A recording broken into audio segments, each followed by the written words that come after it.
Boleh percaya lagikah parti Kucalana ini? Pada Selasa 15 November 2022, 2.30 petang, Setiausaha Agung PAS, Datuk Seri Taqiyuddin Hassan mengeluarkan kenyataan di Facebook PAS Pusat menyatakan bahawa laporan media yang menyebut Perikatan Nasional dan Barisan Nasional mungkin bekerjasama selepas pilihan raya umum ke-15 tidak berbangkit. Saya ingin tegaskan di sini bahawa kenyataan saya telah diambil di luar konteks dan tajuknya juga adalah mengelirukan pengundi, katanya. Sebaliknya, beliau yakin Perikatan Nasional akan memenangi pilihan raya umum kali ini. Saya ingin tegaskan di sini bahawa saya berkeyakinan penuh PN akan dapat membentuk kerajaan secara bersendirian dan Perdana Menteri adalah daripada Perikatan Nasional. Dengan kenyataan yang jelas ini, maka sebarang kenyataan berhubung kerjasama dengan BN tidak berbangkit dan kami di PN berkeyakinan akan membentuk kerajaan bersendirian selepas PRU 15, tegasnya.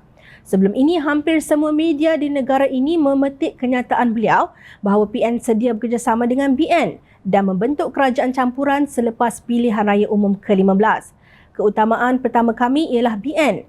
Walaupun tiada perbincangan diadakan sepanjang tempoh berkempen ini, saya yakin BN akan menerima membentuk kerajaan dengan PN.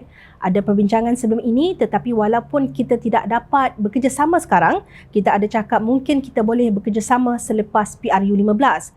Katanya selepas ceramah di Kampung Kubangkiat, Kota Baru pada malam Isnin dipetik pelbagai media.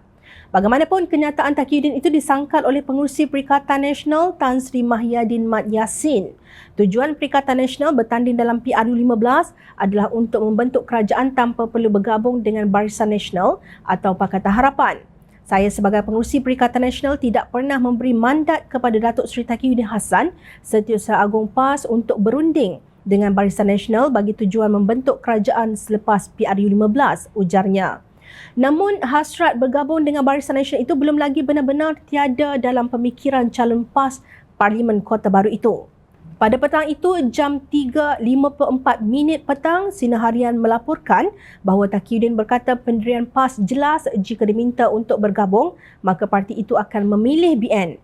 Mana-mana parti yang mendapat majoriti mudah minimum 112 kerusi pada PRU 15 nanti, parti itu akan menubuhkan kerajaan sendiri. Tetapi jika sebaliknya, akan ada parti bergabung untuk membentuk kerajaan. Oleh sebab itu, PAS perlu bergabung dan pilihan adalah dengan BN, katanya seperti dipetik. Menurut laporan, Taqiyuddin menjelaskan kenyataannya pada Isnin berkait PN dan BN mungkin bergabung membentuk kerajaan selepas PRU 15 sepatutnya adalah merujuk kepada parti PAS dan bukannya PN. Saya tidak mempunyai autoriti untuk mengeluarkan kenyataan bagi PN. Saya bercakap atas kapasiti sebagai Setiausaha Agung PAS. Saya juga sudah merujuk Presiden PAS Tan Sri Abdul Hadi Awang sebelum mengeluarkan sebarang kenyataan dan mempunyai pandangan yang sama berhubung perkara itu, iaitu bergabung dengan BN jika tidak mendapat majoriti mudah pada PRU 15, tegasnya. Benarkah pandangan beliau itu sama dengan pendirian Presiden PAS? Pada tarikh yang sama, Abdul Hadi yang berada di Melaka dalam siri jelajah Presiden PAS ke negeri tersebut dipetik media sebagai berkata, PAS rela menjadi pembangkang daripada bergabung dengan Barisan Nasional selepas pilihan raya umum ke-15. Menurut laporan Berita Harian, Abdul Hadi berkata, PAS tidak sekali-kali akan bergabung dengan BN yang dianggap masih keruh selain masih mengekalkan pemimpin yang mempunyai kes mahkamah. Kalau kita menang sendiri dengan majoriti 2/3 atau majoriti mudah, tak perlu kepada orang. Kalau ada pihak yang nak bekerjasama selepas kita membentuk kerajaan, kita alu-alukan datang kepada kita. Kalau PAS tak dapat majoriti mudah, kita sanggup jadi pembangkang. Kita dah jadi pembangkang berpuluh-puluh tahun. Kita tak mahu kerajaan yang tak bersih. Bagaimanapun, jika ada pemimpin UMNO bersih, itu cerita lain. Pendirian PAS masih sama, kita berprinsip kita bukan parti hanyut, tegasnya. Kelakar, dalam satu hari Setiausaha Agung PAS U-turn 2 kali berhubung perkara yang sama.